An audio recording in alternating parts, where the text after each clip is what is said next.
Good morning, student. I hope you will find out in COVID-19 disease. कल हम लोगों ने पढ़ा था active voice passive voice, active voice की डेफिनेशन, पैसिव वॉइस की डेफिनेशन, और हमने सीखा था कि एक्टिव वॉइस के क्या एग्जांपल होते हैं, पैसिव वॉइस के क्या एग्जांपल होते हैं। यूं कर लीजिए, एक्टिव वॉइस के फीचर और पैसिव वॉइस के भी फीचर हम लोगों ने कल पढ़ा था। आज हम लोग पढ़ेंगे how to change into passive voice, मतलब हम इनडायरेक्ट में किस तरह से किस तरह से एक्टिव वॉइस से पैसिव वॉइस में बदलेंगे। आज हम पहले सीखेंगे। सबसे पहले हम देखेंगे, कुछ फैक्ट समझ लेंगे, फिर उसके बाद हम सीखेंगे किस तरह से किस सेंटेंस में कैसे आएगा, तो कैसे चेंज करेंगे।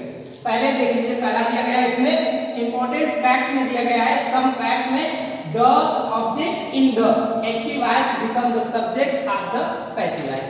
कहा गया कि the object in the active voice, कि एक्टिव वॉइस का जो ऑब्जेक्ट होगा वो पैसिव वॉइस में सब्जेक्ट बन जाएगा। मतलब एक्टिव वॉइस का जो सब्जेक्ट होगा वो पैसिव वॉइस में ऑब्जेक्ट बन जाएगा, और ऑब्जेक्ट जो एक्टिव वॉइस में होगा वो पैसिव वॉइस में सब्जेक्ट बन जाएगा।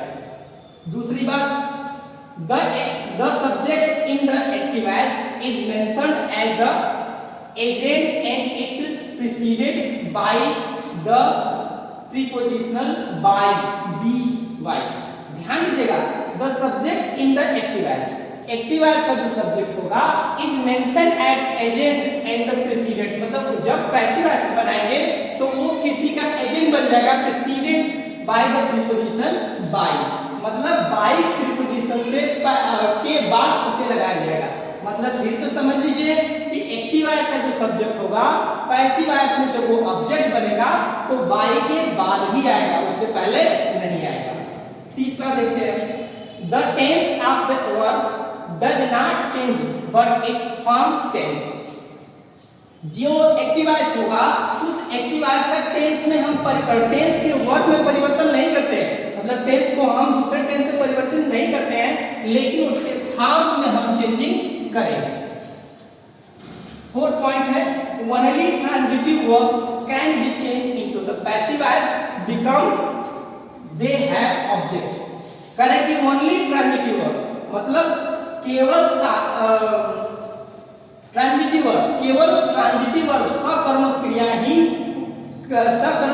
को ही हम पैसिव वॉइस में चेंज कर सकते हैं, वो भी उसके साथ ऑब्जेक्ट होना नितांत आवश्यक है। मतलब हम कुल मिलाजुला कर कह सकते हैं कि ऐसा सेंटेंस जो ट्रांजिटिव वर्ब हो, मतलब सकर्मक क्रिया का हो, उसी सेंटेंस को, सकर्मक क्रिया वाले सेंटेंस को हम पैसिव वॉइस में बदल सकते हैं। ये बहुत ज्यादा इंपॉर्टेंट है। आप ध्यान दीजिएगा कि जब तक किसी भी एक्टिव वॉइस का ऑब्जेक्ट नहीं होगा, मतलब सकर्मक क्रिया का सेंटेंस नहीं होगा, उसको हम पैसिव वॉइस में परिवर्तन नहीं कर सकते। 5 पॉइंट देखते हैं, if the transitive verb has two object it can be changed in two ways. करें कि यदि ट्रांजिटिव वर्ब, यदि सकर्मक क्रिया आपका दो ऑब्जेक्ट लेकर आती है, हम आपको दिखाएंगे कि दो ऑब्जेक्ट कैसे लेकर आती है, तब हम कैसे करते हैं। दो ऑब्जेक्ट आएगा तो हम इसे पहले टाइप पे कैसे चेंज करते हैं, सेकंड टाइप पे कैसे चेंज करेंगे। इफ द ट्रांजिटिव वर्ब, करें कि यदि सकर्मक क्रिया दो ऑब्जेक्ट लेकर आती है, उसके पास दो ऑब्जेक्ट होते हैं, तो अब हम उसे दो तरफ का पैसिव वॉइस बनाते हैं। छठवीं टॉपिक जो आपकी 6th टॉपिक है, if the subject of active voice, यदि एक्टिव वॉइस का सब्जेक्ट इज नॉट स्पेसिफिक और इंपॉर्टेंट, यदि एक्टिव वॉइस का सब्जेक्ट इंपॉर्टेंट नहीं है तो पैसिव वॉइस में उसे हटा दिया जाता है, अर्थात उसे बिना सब्जेक्ट के ही उसे डिलीट उस सेंटेंस से कर दिया जाता है। फिर से सुन लीजिए, यदि एक्टिव वॉइस का सब्जेक्ट इंपॉर्टेंट नहीं है, यदि एक्टिव वॉइस का सब्जेक्ट इंपॉर्टेंट नहीं है तो पैसिव बनाते समय हम उसे डिलीट कर देते हैं, अर्थात पैसिव वॉइस में हमें कोई भी ऐसा सब्जेक्ट रखने की जरूरत नहीं है, हम वैसे ही पैसिव वॉइस में बदल देंगे। ये तो रही आपकी इंपॉर्टेंट टॉपिक्स जिसे जानना नितांत आवश्यक है आपके वॉइस की दृष्टि से। इसके बाद हम पढ़ेंगे how to change into passive voice की किस तरह के आएंगे और कैसे कैसे हम चेंज करेंगे। इससे पहले बेटा आप लोग जान जाइएगा कि ये जितने भी टॉपिक आपको लिखवाई गई है और दिखाई गई है, इसके बारे में आपको बताया गया है, ये सब टॉपिक आप लिख लीजिएगा और उसके बाद हम आप पढ़ेंगे how to change into passive voice. हाँ तो बेटा यहाँ देख रहे हैं हेडिंग आपकी है how to change into passive voice. अभी पहले भी हमने बताया था how to change into passive voice, लेकिन हमें यह बात का ज्ञात हुआ कि भाई पहले इंपॉर्टेंट फैक्ट्स दे देना बहुत जरूरी है, इसलिए हमने उसमें इंपॉर्टेंट फैक्ट दे दिया है। इसमें हम आपको दिखाएंगे how to change into passive voice. Passive voice को हम कैसे चेंज करेंगे? पैसिव वॉइस को तीन प्रकार से चेंज किया जा सकता है। जैसे सबसे पहला है चेंज ऑफ टेंस। टेंस की दृष्टि से मतलब चेंज ऑफ टेंस, टेंस में जब आएगा एक्टिव वॉइस तो उसे हम पैसिव वॉइस में कैसे बदलेंगे उस रूल को पढ़ेंगे। दूसरा आता है change of model.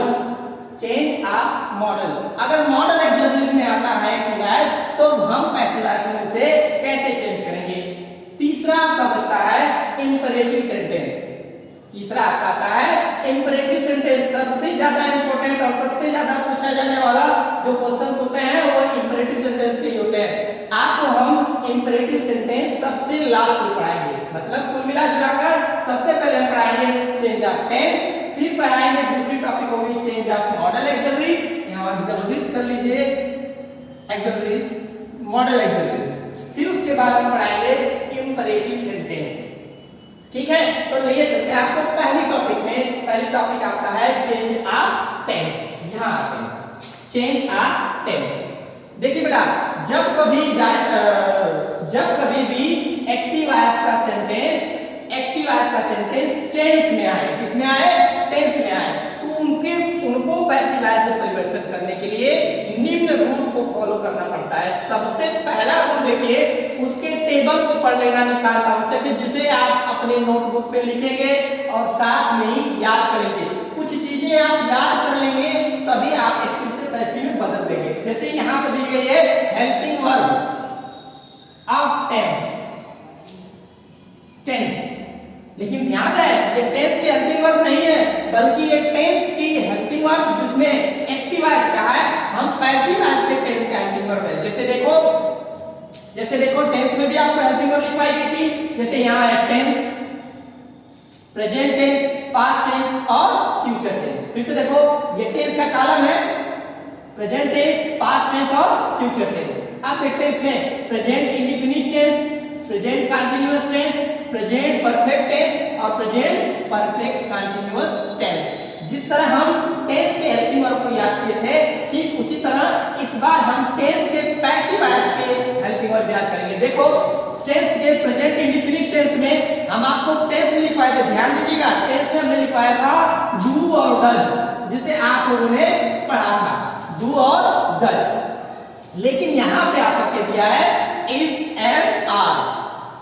Present indefinite की हेल्पिंग वर्ब होगी इज, एम, आर। और एक बात और याद रखना बेटा, पैसिव वॉइस हमें जब भी एक्टिव वॉइस से पैसिव वॉइस बनता है तो टेंस में जो भी सेंटेंस आते हैं उनमें वर्ब की हमेशा थर्ड फॉर्म का प्रयोग होता है।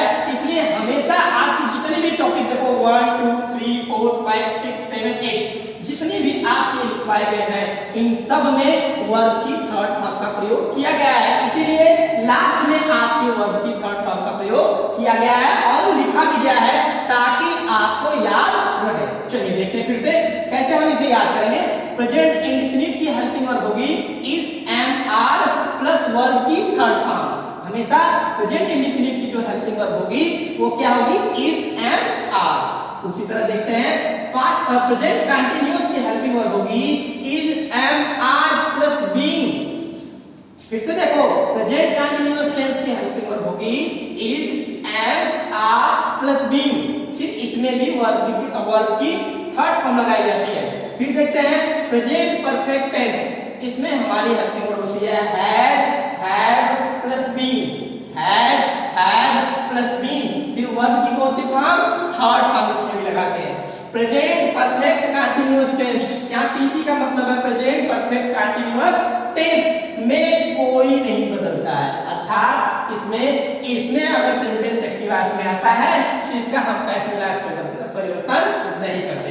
लेकिन ध्यान है बेटा कुछ किताबें ऐसी हैं जो इनके भी पैसिव वॉइस बनाती हैं, लेकिन आपको यहाँ पे केवल इतना ही जानना है कि प्रेजेंट परफेक्ट कंटीन्यूअस टेंस की कोई भी कंटीन्यूअस टेंस की कोई भी चलते हैं यहाँ। पास्ट इंडेफिनिट टेंस की हेल्पिंग वर्ब होगी वाज वर, क्या होगी वाज और वर की कौन सी फॉर्म लगेगी third form. Past continuous tense की हेल्पिंग वर्ब होगी was were plus being, was were plus being verb की कौन सी फॉर्म लगेगी third form. Past perfect tense में वर्ब की कौन सी हेल्पिंग वर्ब क्या लगेगी had plus been, had plus been verb की कौन सी फॉर्म लगेगी तीसरी फॉर्म मतलब थर्ड फॉर्म। इसके भी परफेक्ट कंटीन्यूअस में कोई भी हेल्पिंग वर्ब नहीं दी गई है, अर्थात इसका बदलता नहीं है। चलते हैं फ्यूचर में। फ्यूचर इंडेफिनिट में will shall plus be helping verb बनेगी will shall plus be. Verb की कौन सी फॉर्म लगाएंगे हम थर्ड फॉर्म, इसमें भी वर्ब की थर्ड फॉर्म। फ्यूचर कंटीन्यूअस में नहीं बनता, अर्थात ये खाली। फ्यूचर परफेक्ट टेंस में बनेगा will shall plus has been, will shall plus has been verb की कौन सी फॉर्म इसमें यूज होगी वर्ब की थर्ड फॉर्म। और प्रेजेंट परफेक्ट कंटीन्यूअस में मतलब फ्यूचर परफेक्ट कंटीन्यूअस में इसका भी नहीं बनता। अगर हम टोटली देखें, अगर हम पूरा मिला कर देखें तो टेंस में हमारे 12 टेंस होते हैं, जिसमें 3 टेंस के 4 भाग होते हैं। उसी तरह इसमें भी एक्टिव वॉइस के टेंस में भी, जिसमें हम पैसिव वॉइस में बदलते हैं, उसमें भी केवल 8 एक्टिव वॉइस जो टेंस के दौरान आते हैं उनमें चेंजिंग करते हैं। जैसे देख लो 1 2 3 4 5 6 7 और 8 मतलब 8 ऐसे टेंस हैं जो एक्टिव वॉइस के जो पैसिव वॉइस में बदले जाएंगे। क्लियर? फिर से देखो केवल 8 ही एक्टिव वॉइस ऐसे हैं जो टेंस के हैं एक्टिव वॉइस जिसे हम पैसिव वॉइस में बदल सकते हैं। बाकी जितने मिलते हैं उनके पैसिव वॉइस बदलते नहीं है। देखो जैसे आपका कौन सा नहीं बदलता है, प्रेजेंट परफेक्ट कंटीन्यूअस टेंस नहीं बदलता है, पास्ट परफेक्ट कंटीन्यूअस टेंस नहीं बदलता, फ्यूचर परफेक्ट कंटीन्यूअस टेंस नहीं बदलता और फ्यूचर कंटीन्यूअस टेंस नहीं बदलता। मतलब 1 2 3 और 4 8 + 4 = 12 मतलब 12 में से केवल 8 के बनाए जाते हैं, बाकी के नहीं बनते हैं। ध्यान दो, इसे याद करने का शॉर्टकट तरीका थोड़ा सा सुन लो, इससे आपको याद तुरंत हो जाएगा। जैसे जब हम टेंस की हेल्पिंग वर्ब याद किए थे तो कंटीन्यूअस की helping verb is and are थी ना, जितने की कंटीन्यूअस की टेंस के हेल्पिंग वर्ब में जितने लोगों की कंटीन्यूअस की हेल्पिंग वर्ब थी वो सब हेल्पिंग वर्ब पैसिव वॉइस के टेबल में, टेंस के टेबल में इंडेफिनिट की हो जाएगी। मतलब जो टेंस के कंटीन्यूअस की हेल्पिंग वर्ब थी वो सब इंडेफिनिट की हेल्पिंग वर्ब हो जाएगी, चाहे वो प्रेजेंट हो, पास्ट हो या फ्यूचर हो। ठीक? जितने भी टेंस में ध्यान देना, टेंस में जो कंटीन्यूअस की हेल्पिंग वर्ब थी वो तो वर्ब रहेगी, साथ में बीइंग जुड़ जाएगा। क्या जुड़ जाएगा? दोनों में बीइंग, तीसरे का तो होता ही नहीं, मतलब फ्यूचर कंटीन्यूअस टेंस का होता ही नहीं, तो उसे हमें छोड़ देना, उसे याद ही नहीं करना है। ठीक?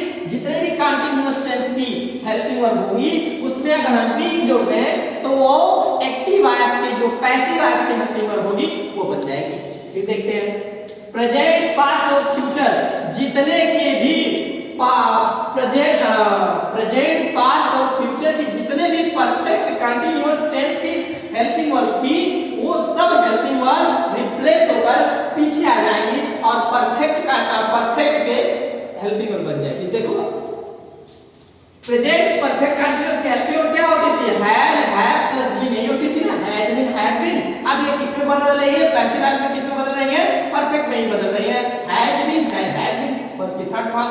ऐसे आप उसको याद कर लेंगे और याद करने के बाद हम जो है पढ़ना शुरू करेंगे प्रेजेंट इंडेफिनिट टेंस, क्योंकि हमें एक्टिव से पैसिव समझने के लिए सबसे ज्यादा नितांत आवश्यक है कि हम पहले टेबल को जाने, फिर इस टेबल के अकेले सेंटेंस को जानेंगे। जैसे आज हमको जानना है प्रेजेंट इंडेफिनिट टेंस। कौन सा जानना है? Present indefinite tense. आपको हम कुछ देर बाद इसे दिखाएंगे, इसे इरेज कुछ देर बाद करेंगे ताकि आप लोग वीडियो पॉज करके इसे जरूर लिख लीजिएगा अपने नोट्स पे। देखिए यहाँ दिया गया है प्रेजेंट इंडेफिनिट टेंस। हम आपको प्रेजेंट इंडेफिनिट टेंस आज पढ़ा देंगे। देखिए इसमें ज्यादातर हम कुछ नहीं लिख पाएंगे, इसलिए कि हम अगर ज्यादा कुछ लिख पाएंगे तो बड़ा लेंथी हो जाएगा और वही रूल होते हैं जो लगभग लगभग टेंस में आते हैं। तो टेंस में आपको सारे रूल्स लिखवा दिए गए हैं। आज हम आपको केवल इसका सिंपल को किस तरह से बदलेंगे वो स्ट्रक्चर, चार स्ट्रक्चर लिखवाएंगे। देखते हैं प्रेजेंट इंडेफिनिट टेंस। शुरू करते हैं प्रेजेंट इंडेफिनिट टेंस। अगर आपको टेंस अच्छे से आता होगा तो आप 2 मिनट में ये सब सीख लेंगे। प्रेजेंट इंडेफिनिट टेंस को कितने भागों में डिवाइड किया गया? टेंस में 4 टाइप में। प्रेजेंट इंडेफिनिट को कितने टाइप में डिवाइड किया गया? 4 टाइप में। पहला है सिंपल, दूसरा है negative, simple sentence, negative sentence, और तीसरा है इंट्रोगेटिव सेंटेंस। ध्यान देना, इंट्रोगेटिव सेंटेंस, और चौथा है इंट्रोगेटिव नेगेटिव सेंटेंस। ठीक, इन चारों में भाग में डिवाइड किया गया है। हम इन चारों भाग को धीरे धीरे पढ़ेंगे। जैसे देखो, आज हमारा पहला भाग होगा वो होगा सिंपल। सिंपल में जब आएगा एक्टिव वॉइस का मेथड जो, ठीक, पहले होता है सब्जेक्ट, फिर होता है मेन वर्ब।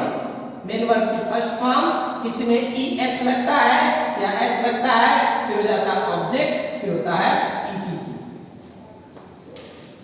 फिर इसके बाद इसके दो होते हैं, ये सिंगुलर नाउन के साथ। किसके साथ? ये सिंगुलर नाउन के साथ। देखो, ये सिंगुलर के लिए,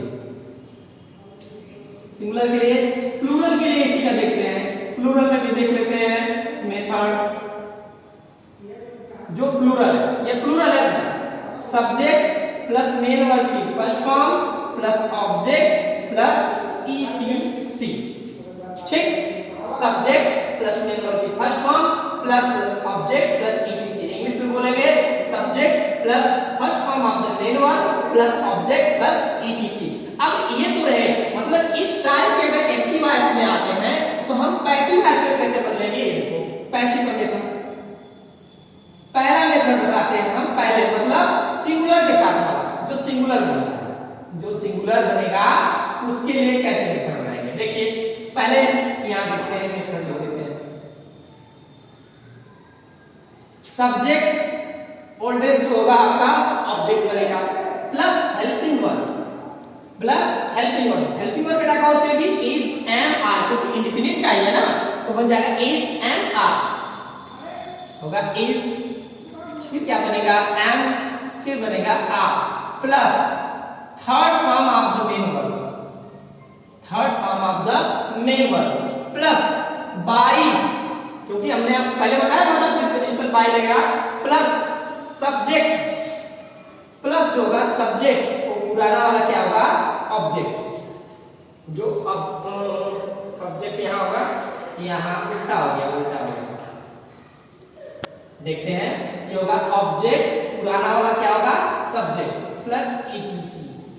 हाँ, एक बात और पूछूं, इसका जो ये वाला जो है पैसिव वॉइस, इसका जो है चाहे वो सिंगुलर में आए चाहे प्लूरल में आए, बनेगा दोनों का एक ही प्रकार का। जैसे एग्जांपल में हम देख लेते हैं, इसे इरेज करके ऊपर देख लेते हैं। यहाँ ये वाला इरेज कर देते हैं। जैसे एग्जांपल में एक्टिव वॉइस से कोई पूछ लिया, आपको ध्यान रखना, एक्टिव वॉइस उन्हीं के बनते हैं जो ट्रांजिटिव वर्ब हो, इंट्रांजिटिव वर्ब के नहीं बनते, मतलब सकर्मक क्रिया के बनते हैं, अकर्मक क्रिया के नहीं बनते। जैसे देखो, राम राइट अ लेटर, बिल्कुल सिंपल सा आपको एक्टिव वॉइस दे दिया गया। अब इसी को हमें चेंज करना है। किसमें चेंज करना है? थोड़ा सा हम स्ट्रक्चर देखते हैं। ये बन गया आपका सब्जेक्ट, ये बन गया मेन वर्ब की कौन सी फॉर्म? फर्स्ट फॉर्म, और ये दोनों मिलकर बन गए ऑब्जेक्ट। मतलब हमें अगर देखा जाए तो मिला कौन सा मेथड? ये वाला, सॉरी ये वाला नहीं, ये वाला मेथड मिला। सब्जेक्ट मेन वर्ब की first form plus object plus etc। इसका वाला भी हम देख लेंगे, पहले इसको देख लेते हैं। तो बनेगा कैसे? देखो, पैसिव वॉइस में हमारा फॉर्मूला कौन सा काम करेगा? ये मेथड काम करेगा। सबसे पहले सब्जेक्ट पुराना वाला क्या होना चाहिए? ऑब्जेक्ट। तो सब्जेक्ट लेने के लिए सबसे पहले हमें ऑब्जेक्ट लेना पड़ेगा, मतलब इनको लेना होगा। तो ले लीजिए ऑल लेटर, ऑल लेटर। अब आप बताइए, ऑल लेटर सिंगुलर नाउन है कि प्लूरल नाउन? तो आप बताएंगे कि सिंगुलर नाउन। तो सिंगुलर नाउन में इज का प्रयोग होता है कि एम का कि आर का, तो आप बताएंगे सर इज का प्रयोग होता है। सिंपल सी बात है, इज। फिर देखिए कहा गया इसलिए इज ले लिए, फिर उसके बाद कहा गया मेन वर्ब की कौन सी फॉर्म में यूज करनी है, थर्ड फॉर्म। तो थर्ड फॉर्म राइट का क्या हो जाएगा, रिटन बाय। फिर क्या हो गया, ऑब्जेक्ट जो पुराना वाला सब्जेक्ट होगा, सब्जेक्ट यहाँ क्या है, राम, यानी देखिए राम। ये चेंज हो गया आपका पैसिव वॉइस में, ये चेंज हो गया आपका पैसिव वॉइस में। अब देखते हैं, ये एग्जांपल हो गया बेटा। अब दूसरा बोले, पहले इसे इरेज कर देंगे, नहीं इसे इरेज कर देंगे, रहने देंगे। देखिए पहले टाइप का एग्जांपल जैसे कर दिया गया, ही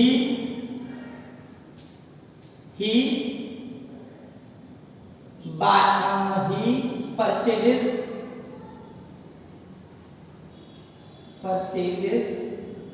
something। इसे हमें पैसिव में चेंज करना है।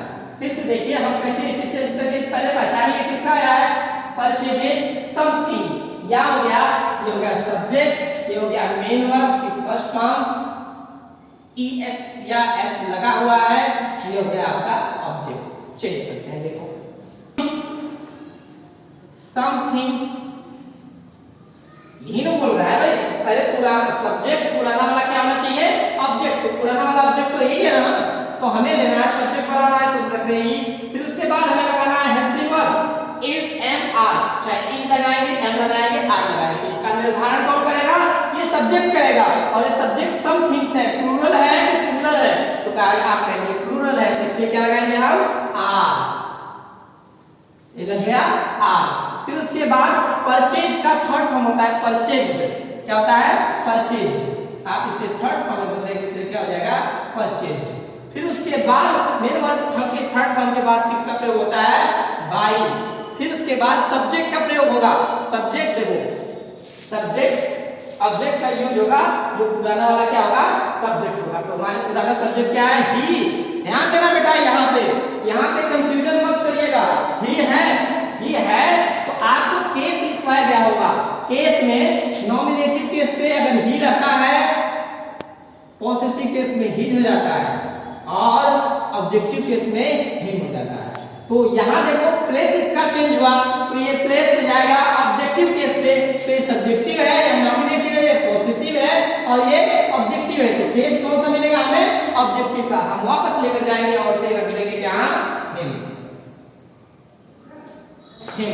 इस तरह से एक्टिव से पैसिव वॉइस चेंज किए जाते हैं। आज के लिए बेटा इतना ही।